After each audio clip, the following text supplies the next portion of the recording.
about perspective, we won the first 4 games of the year with the Burn Cup, played Tyrone here, and although we had the chances, like a couple of goal chances, didn't get it, probably knocked the confidence a bit. And against Monaghan, we were well overrun, but we were able to regroup and get back. The last game against Galway, you're 4 points down, and before the penalty was awarded, did you think your chances of promotion was gone? Yeah, it's funny. When Ralph was beside me, he thought we were always going to get a goal. But again, like it's the same. I suppose in the first half we had loads of chances again. We could have had maybe the game sort of polished off a wee bit more. But over the last number of years, Kildare have been thereabouts. We haven't got the silverware. We only really one team can do that every year. So you just keep pushing. Like the fellas they're doing okay. We definitely think there's more in the squad. At the minute, it's fair to say that Tyrone are on a high, the way they're playing. So we know we have our work cut out, but we'll be turning up to give our best efforts. Okay, Mainzer Kildare tachtaisteach an sa faoi ardán chisoig agus é seo dír a cúpla nómatáin. Jarlath, tá 5 bliain slán han is a Kieran McGeaney ganas. No, well, we always put total concentration in every competition we play in, and particularly the league, because it sets you up for the season ahead. When you're in the top division, every day is a challenge. Every day, is going to tell whether you're going to stay in that division or be relegated. Whereas, in Division 2, as people are looking to get out of it, and if you don't get out at the first time of asking, it can be very easily to slip back, and it gets more difficult, I think, as the years go on. So we're grateful that in the second time of asking we got out. Well, there's lots of experienced and quality players coming through there who know what it's like to win and have done well over the years. So yeah, it's important that you build not only good footballers, but footballers who can lead by example as well. The last day we played them in the first round of the league here in Croke Park, Kildare were the dominant side in the first half. In fact, at half time we began to wonder, how are we going to win this game? I think they probably were stunned by what we did in the second half, so I think they've plenty of time to recover from that now, and it'll be a different ball game this time. The league is a league, and of course you can drop a game here and there and still qualify, but when you get to the final, it's the mentality that exists in the championship. It's winner takes all, it's the knockout mentality, and it's the right preparation for going to play the championship. Mickey Harvey Dingvolte agus a chuidireachtaí an sa Tyrone on Éireann le Stratadó a has the Rashes Strathahéan Carcalord of Lynch going befrad. Orin Chuige Lion. Sheridan Choik Emmett Bolton. Ollie Lyons. Fair a Damshot and Coolin. A row a gate Cliffordov and Ainami. Expect to go Hasrashin and Chaser up. Eruption on Glehan organization, both sides of the puts a hall in her fathers, and Kate scores goal targets. Kayla Johnny Doyle. None minute scoring the Abshahig and Farshin or a Borkshire. Fantastic Alan Smith, agus Visha Javishnach, agus Jachrinis Ege, Ishan Har Trasna. Marched Hick, Jack Galore. So much of an another reach through the microphone of Hashem Bulls, the hauling of Father going of Flaherty. Carnage Chastelor, Mr. Shaw, Eifatoch, Agus and Shelvin, Aidan Cassidy, Sugar, Mulligan, Abola, Eric Turtz, Mulligan, Abola, Gocreen, Agus a Kate score, 40 going Mulligan in you. Well, an overjantin sin Catherine McCarran an Craig was Mariala and Fuage Alieri sin or Vian Lihra Jana Hellavega. Kanishi agus Kanishi Gigo Walker Shake Cassidy Golhan Tossi agus sin Coen Marchias and Shin Eohorst and then as Winneba again there covering that on kicks here and it was near on a couple of Orlach.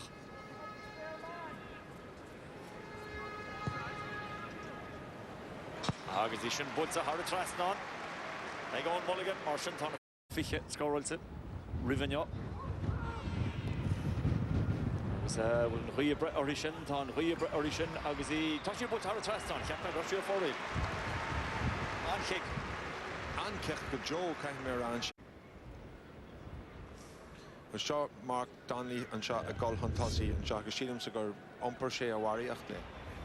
Catch a brush of Shees for Father Aidan Cassidy, was Cassidy Gira Gareth Reed and Ish, because he cut her eye again.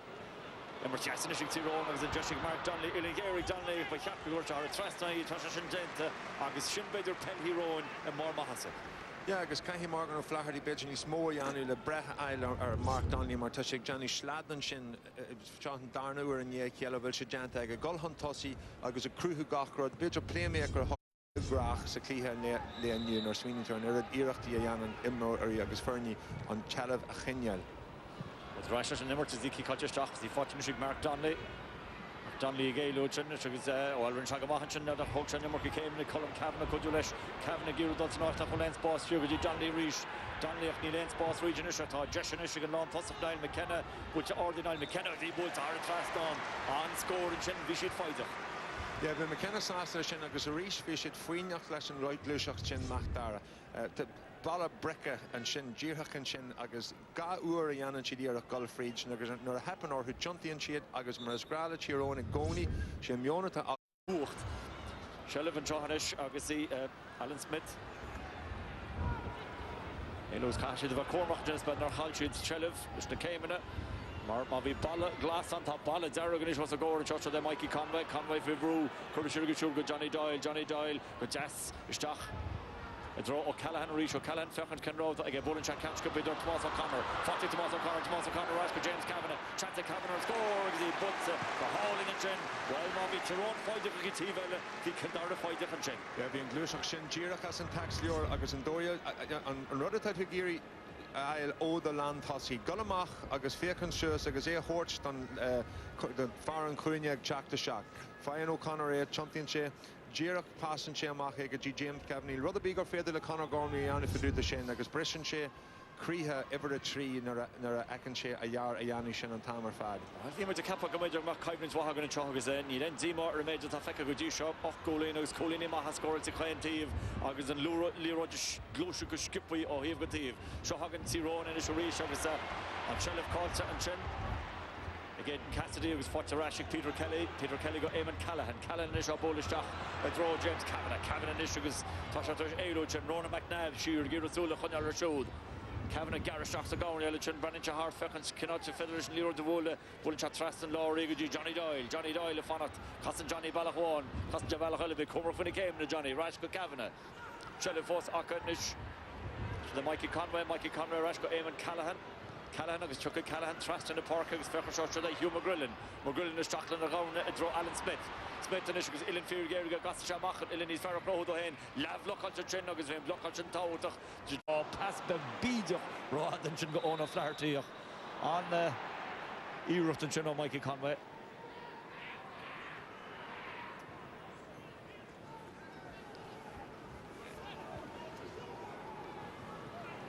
Colin Kavanagh is sugar that Colin Kavanagh a hen Farvi got in his luach ta shushin cart.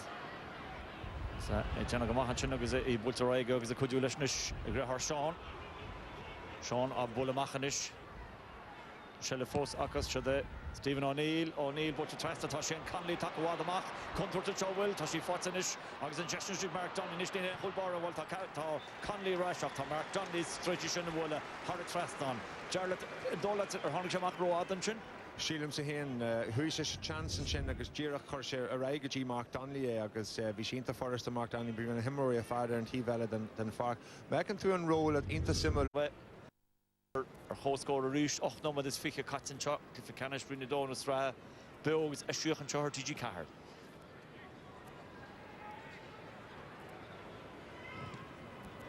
August Mikey Conway, Harry Traston, she'd cover. We should give Leroy Rohdalish love. There's a good toga. She's Zessogrin and Domostach Shantinish, Egg Mikey Conway, Kildare her Rach Contossa reached. We should come Tossic Nurian Rox Dehu Nomad. It was good Tasha and Gentega. Agus a Smachtanish, Egg Kildare, Aaron Cleha Shanson. Agus Fatarashi Tyrone reached. See a Bruntich and Butcher Gushkupi and Chahanish, Chalafotic Sean Kavanagh. The Brandon Hart Fechant Fellish Iwolanchin, Tasha Slocka with Devon, Niakashan Henry Chachta, Ginchella Fotig on O'Flaherty Nish, Can Morord, Adus Ador Tomas O'Connor, British East Garnachin, O'Connor Tatasha, Cantor Cole, Tashi Cole, oh, Traston, Russian he says Kakulan. Well, and drama and Shin Kahimir Ragas, and over far gentle Tomas O'Connor, Nura, Hena Leha just Janish Jack on Iridibber Avila Januega, Agus, and Shahan G. Halavu and Shah. Agus Chunti and Shea Hart and Shin Sean Kavanagh agus Kylan Shea and Leahoid Anover and Shin Janta go on O'Flaherty agus Shin current Shin Leahoid just Jack agus Anover the Januk Tomas O'Croher Urawine Pravenshire Urella Hart Johnny Curran agus and Shin Tagan McCory is Jack Colin Kavanagh yeah Colin Kavanagh in it tagan se hon socha an Vancog in Yarahar, but the Anober Gent Colm Cavan and Shin, the Jack Shear and Shin. So Colm Cavan and Jenna Gomahan Shin, August in the Tommaso Crohernish, the Gormley Gimmers Gomahan Shin, the Jana Nudgard, Emmert, McCrory, August and Shin Tagan Shishir, August Craking and Shale, the Cooley knock. Eamon Callahan, August Pedro the Veer Shoot, Corhin Hart. Should then Stephen O'Neill, Ord, August O'Neill, Harry Traston, the Shannon Cade scored. Or Narna Chandler and Tala Bedin of Narna. Tom Coldrick Nis Gurren, Martha Mish, the Mark Donnelly, Donnelly, Fajachnish Tyrone, Agusi Butchigur, Askeji, Colm Kavanagh, Rashkidi McNabb, Rish McNabb, Agusa, Kapana Hulla, and on the Hikal, top by Funner Mulligan, Hikal, Kakalor, Butchagget, and Shell of goal! Neil! Watch a page cool to happen. But there's a fanach to stay in Shin, August a cash Pashinu ver, Drowan Arch, Pavian Lashegol, August in Yeru Nadala, Kajayana Shidaka, Horace Jahan, Gulls a chance, Ura wine, Bajer, Irach the Yan, Ekai who is Jach, you know, Ni Kylie to rather be, Akbajer, Ni had gone off 4 reel, August, well, Tishing, August, well, Josh Gate is Clifton, Jared the Div, Aidan McCrory, Tashagama. And Skelton Taka Omiki Hartog, Neil and Gortu, Aidan McCrory, Rogana, August, Ton Colleen Forza. Yeah, as Takla Thief here, Macdara, August Mariala Shin, Yellen Shin, Shakir, August Anish, that you. Tak Trast in the park and ish, Tashalurig, Glushota, Neil Moran, Glushta to TV1, Tashi Fortinish, Grona McNabb, Brando Soos, as Castan Session is Shachanish, Nishta Rowigan, Niall McKenna, Fortig Niall McKenna, Rowiger, Yesh, August Clay, Bullshach, Hazel Draw, Stephen O'Neill, Casa Hart, Tashantra score, O'Neill, Casa Hart, Ellen Gehrig, Tashi Fortig, Stephen O'Neill, Bicakma, Colin, Stephen O'Neill, scored that. Yes, because Kildare Hurrich, who is Jocks and Wojirach, and Sandoya, but while Stephen O'Neill, like as Kajayan and Shea.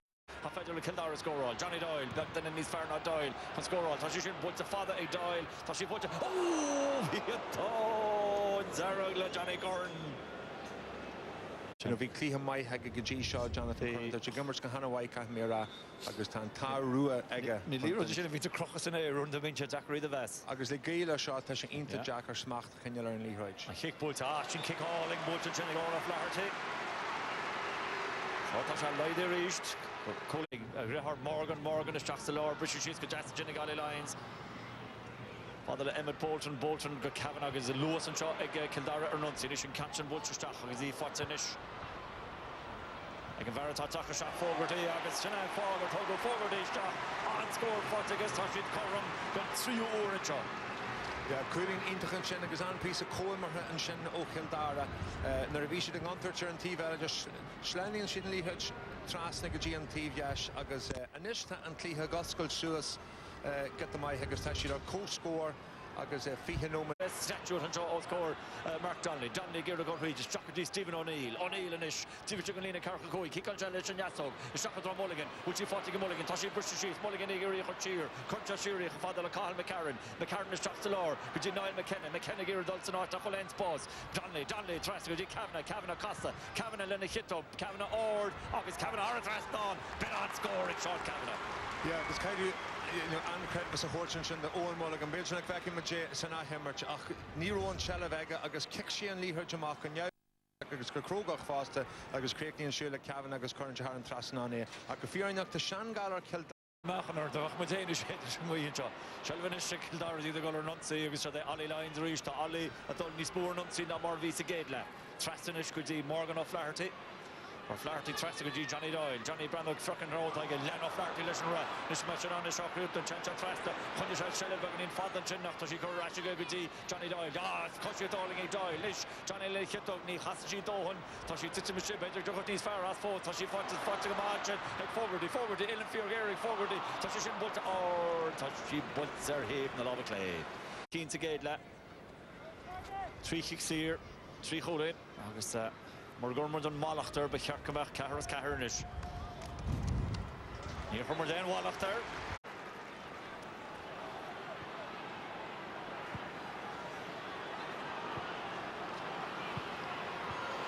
He's Arnuncianish, it was in Shelvanish, Fotig, O'Flaherty, Gear Alo and Chin, Peter Hart, which is Shahi gets a law.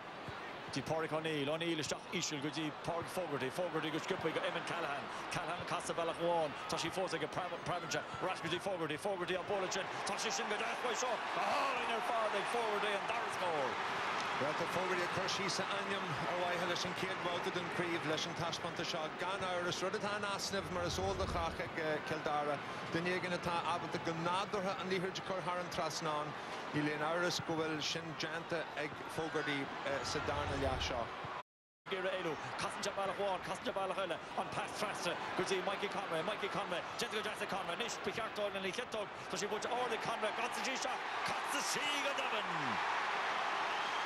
Well, the smart fight Aaron Clearisha Kildare go sin differ smó tá acuinis na sa céad deanna go bhfuil siad ag genuine differ Aaron Clark score an over ar fad Jantan sin ag Mikey Conway Janan sé spás ó hin in iad the Fogarty of a G Halibh agus blockailse nuair a fuair session an Leaghridge agus well an credvas tilse again sin mar sin cúlín clinúnach inis.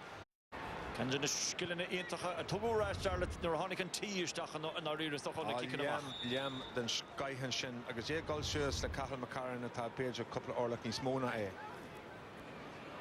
So ní len zephyr sin ar Ona Flaherty a Curshir. Fásin sig Morgan a Scotland Gordon isteach sa lár agus an fásin sig Eamon O'Callaghan a tort fin score Ian Fish no leg O'Callaghan agus í rotaintach ag Eamon Callahan. There's shot Tash Pontish and Ish as a Creek no Majernach and Shin O'Kildare the scoring a Hogal Ganadorhe agus Gafirnach near a Kershi and Sear Kekshin Sheer V Miralum Hen Nick Kachita Shida Galiano and shot the Suluk Nakavil Sheer and Faris Warsha a Khashinch agus and Shin Janachit Spasto if in agus Currency and Leaghridge Haran Trasnon. And kick him on his agus a fedle Tyrone hit the Rasherish and Ishwal Kashi score all the bills. Pointer in the Dini Bawo a Jummer Chunaker and Cleha and that ever a Henjig Mark Donnelly the hero agus an ever Henjig Mikey Conway the agus Johnny Doyle agus a Lehaji Shin the Kildare Kashilim some Warrior Johnny Doyle listen Geckas Hatchaga full of Johnny Doyle score either. Yeah, Sheelam to him going to be Mikey Conway o Kildare and then ever Woe a Jummer Chunaker and Cleha Shaw. Well, on score a Jim Fotta Johnny Doyle on kick Schlesser and Shen agus Kerra Colin in the Forna agus Kinta Fuit Trosh and Morinari Litziron cool all by Daryl Lonjo Sean Martin Penrose at Chasta Stahanish Club Niall McKenna Banta Mahaka Ní mór an amah Vesig Penrose agus chur Emmett Bolton can all false Istach River and Shen nach broad las Strigan the Reelach agus Faka Megashin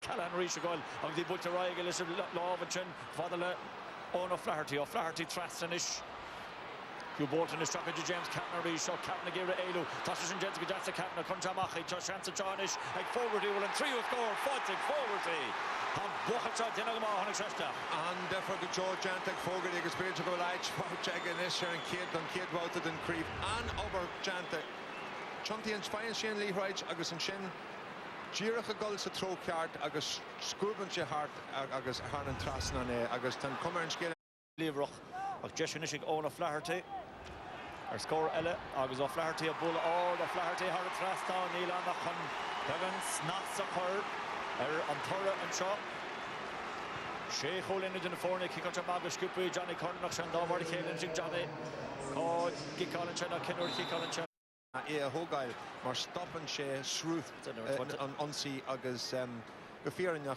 go héir hinnéad in na gíhan seo bíonn sé Jackar ag lochtógal an CRK chur an Trasnan Kyle Sean O'Neill Stephen O'Neill a fuairse an uair dhearannach an sin agus go fíornach ba as an sin a cruthí an teachtaíar a sin an score Charlotte in strínomad is fiche ag tí Flaherty agus an Shelivanish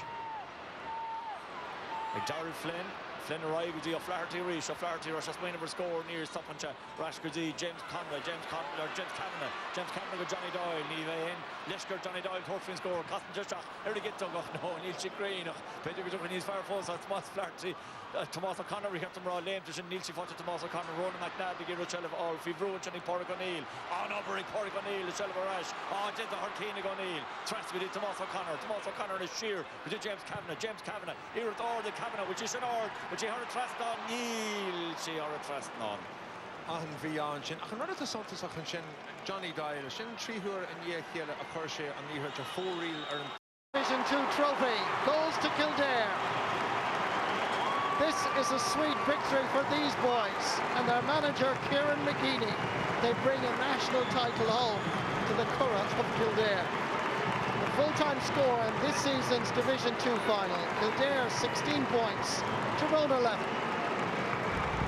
Kildare might have won the Leinster title in 1998, but they haven't won a national title in 84 years. Johnny Doyle, the successful captain.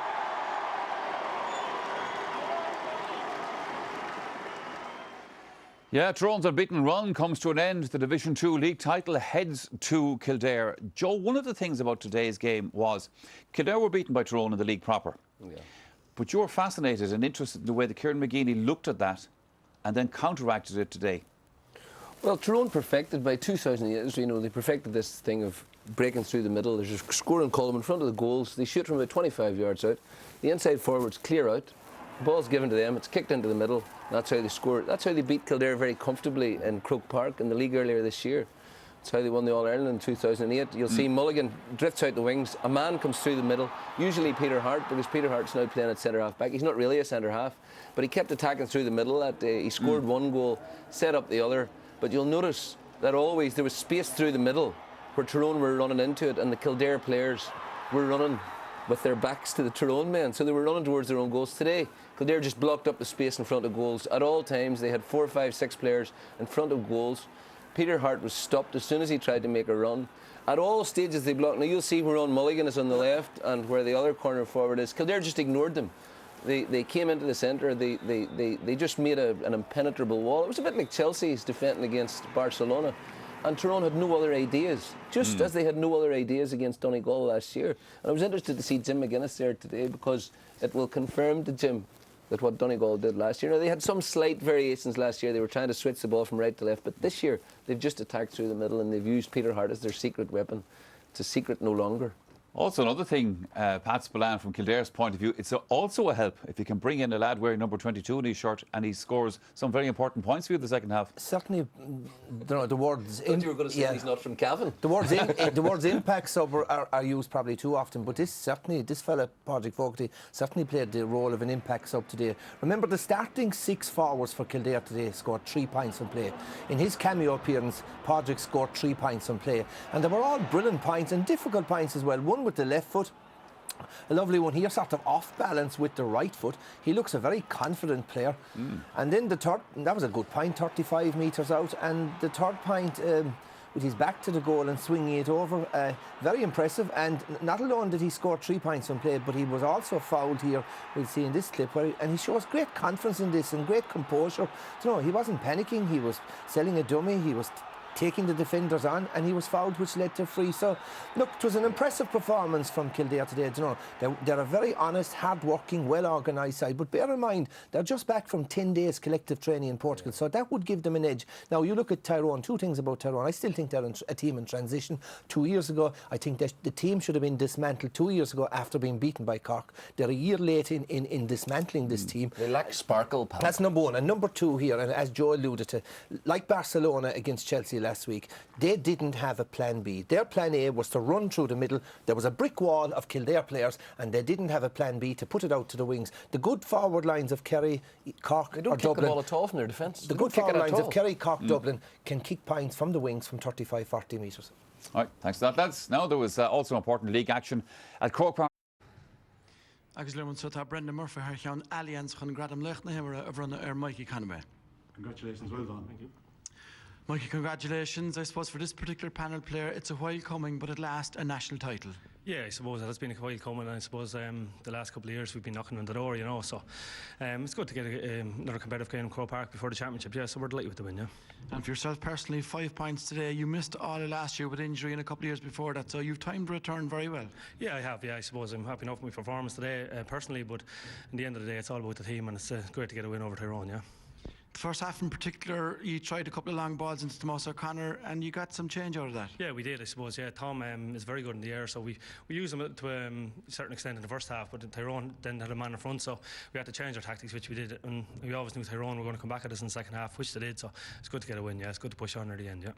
Both teams play packed mass defences. As a forward, how difficult or frustrating is that to play against? I suppose it is frustrating at times, yeah, but yeah, you would get a chance after a while if you keep working hard enough, you know, and keep pushing. We have 2 men in the 50, so we worked hard together, so we get away from the